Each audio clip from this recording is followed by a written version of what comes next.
আসসালামু আলাইকুম। আপনি সাদিয়া? ওয়ালাইকুম আসসালাম।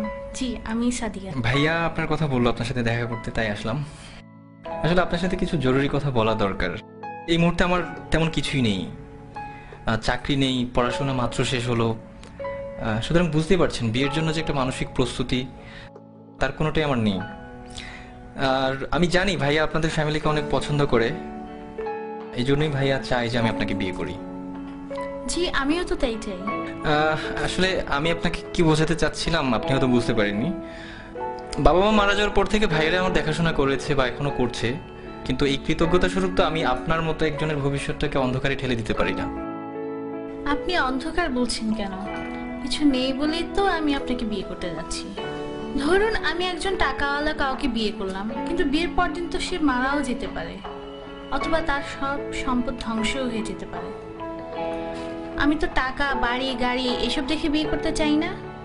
আমি চাই একজন ভালো মানুষ। তাছাড়া আজকালকার ছেলেদের যে অবস্থা, তারা যেভাবে চলাফেরা করে, এদের মধ্যে তো ভালো ছেলে পাওয়াটা খুবই মুশকিল। আমি যতটুকু জেনেছি আপনি একজন বিশ্বাসী মানুষ এবং প্র্যাকটিসিং মুসলিম।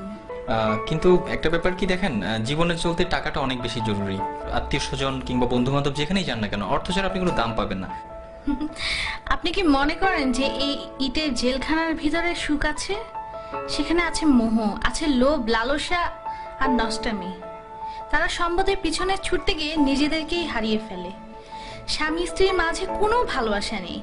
বাবা সন্তানকে দেখতে পারে না, সন্তান বাবাকে দেখতে পারে না। আমি তো এমন চাই না।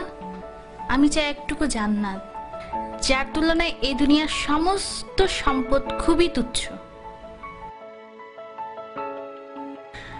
আমাদের বিয়েটা ছিল খুব সাধারণ।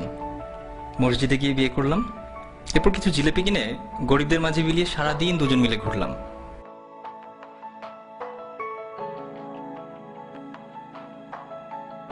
আপনি জানতে চাইতে পারেন কি ছিল আমাদের মাঝে?